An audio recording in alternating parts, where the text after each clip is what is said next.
All right, so we're diving into all the hype around XAI's Grok 3 today. We've got articles, reports, everyone's trying to figure out what it can do, how it compares to like GPT-4 and Gemini, and what XAI's plans are, even that whole open sourcing thing. By the end of this, you'll be totally caught up. Feels like XAI is really going all in on this release. The sources say Grok 3 isn't just one model, it's a whole bunch of them, optimized for different things. So right away, that's interesting. It's not just one tool. It's like they made a whole AI toolbox. Exactly, and they've really upped the computing power from Grok 2. One article even mentioned a whole data center in Memphis, packed with 200,000 GPUs just for Grok 3. Whoa, 200,000 GPUs. What kind of data are they even feeding this thing? Well, they've added a lot more to the training data set, even legal documents. Legal documents, so could it like analyze contracts or help with legal research?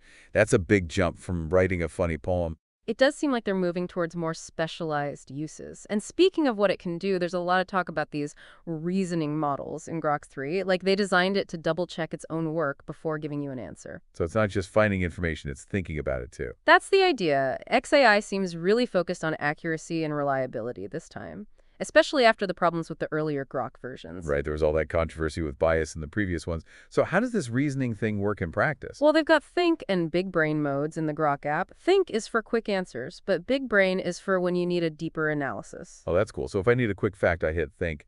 But if I'm really digging into something, I go big brain. It's like choosing between a quick Google search and a full-on research paper. Yeah, and on top of that, there's this DeepSearch feature. It's like Grok's research assistant. It goes through the whole internet and the X platform for information. So not just a regular search, it can use all that data from X too. That's got to be powerful, depending on how it's used.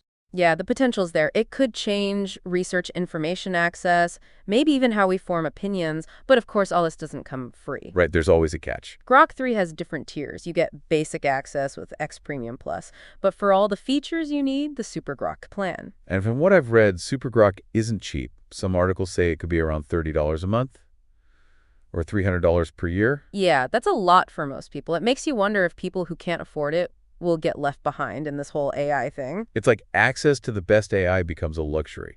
But putting cost aside, what else is coming for Grok? Well, they're working on a voice mode for the app, so you could just talk to Grok. That's a whole different level, like having a conversation with some super smart thing. Exactly. And here's something interesting.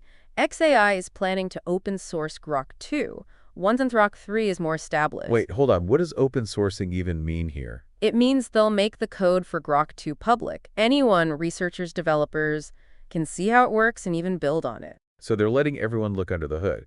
But why would they do that with their older model? It's about being transparent and working together in AI, which seemed to be a big part of Elon Musk's idea for XAI. So instead of keeping it secret, they're encouraging people to help make it better.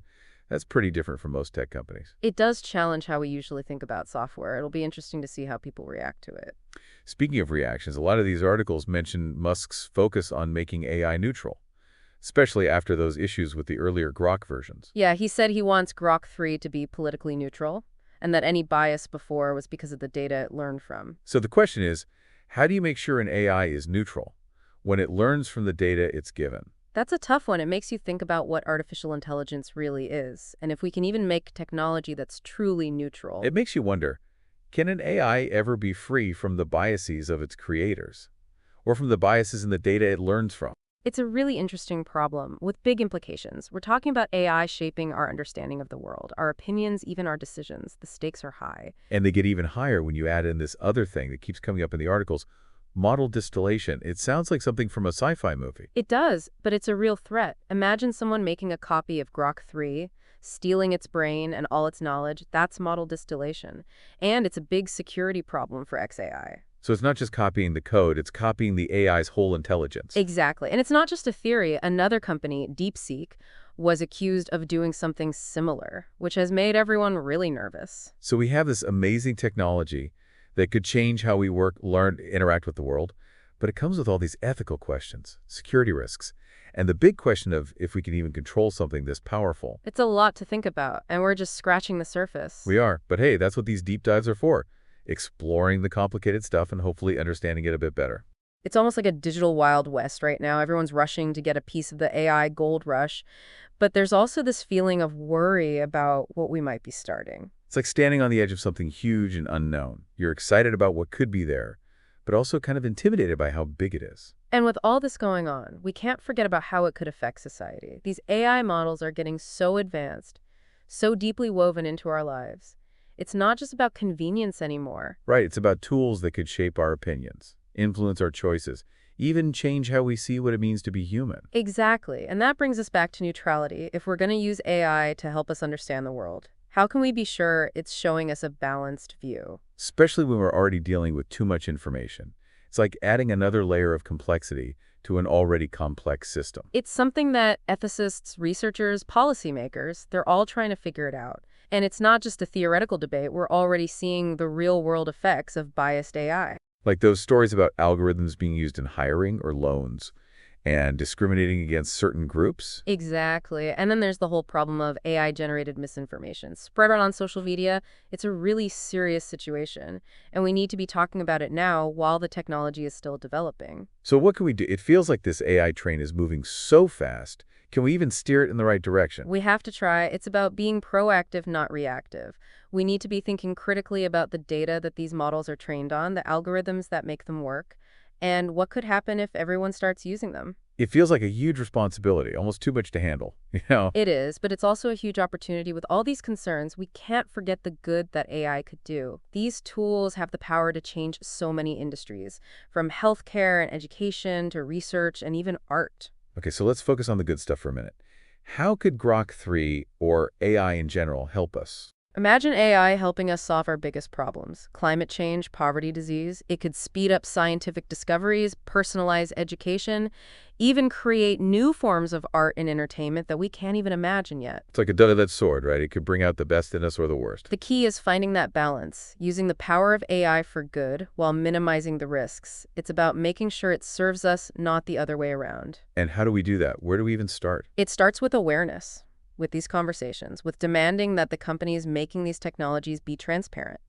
And it needs a group effort: researchers, policymakers, everyday people. To create the ethical rules for AI development, we need to ask the tough questions and hold the people creating these powerful tools accountable. So it's not just about the technology itself. It's about the values and ideas that guide how it's made and used. It's like we need a whole new set of ethics for the age of AI. Exactly. And as we keep digging into Grok 3, it's important to keep those big questions in mind. This isn't just about a new AI model. It's about how it fits into society, our values, our future as a species. It's a pretty heavy topic, but it's also really fascinating. It is. We're not just looking at the parts of a new technology. We're dealing with some of the most basic questions about what it means to be human. And one of the most interesting things about all of this is how fast it's all happening. It seems like every day there's a new breakthrough, a new development, a new challenge to think about. The speed of innovation is increasing, and it can be hard to keep up. But that's also what makes it so exciting. We're seeing a technological revolution happening right now. And as we watch this revolution, it's important that we stay informed, take part in these discussions, and make our voices heard. We have a role to play in shaping the future of AI. Absolutely. This isn't something that's just happening to us. It's something we're all creating together. And that's a powerful thought. It means we have the ability to guide this technology in a direction that helps humanity.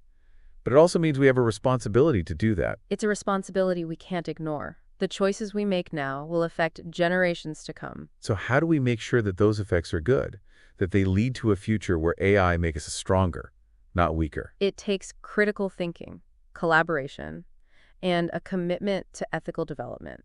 It's about asking ourselves, what kind of world do we want to build with this technology?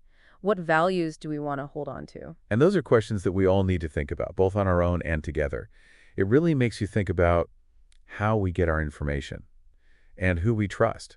We can't just take in whatever AI gives us without thinking. Absolutely. It's like AI is making us raise our intellectual game to be more critical, more thoughtful, more involved in how we learn and understand things. Maybe that's not a bad thing, though.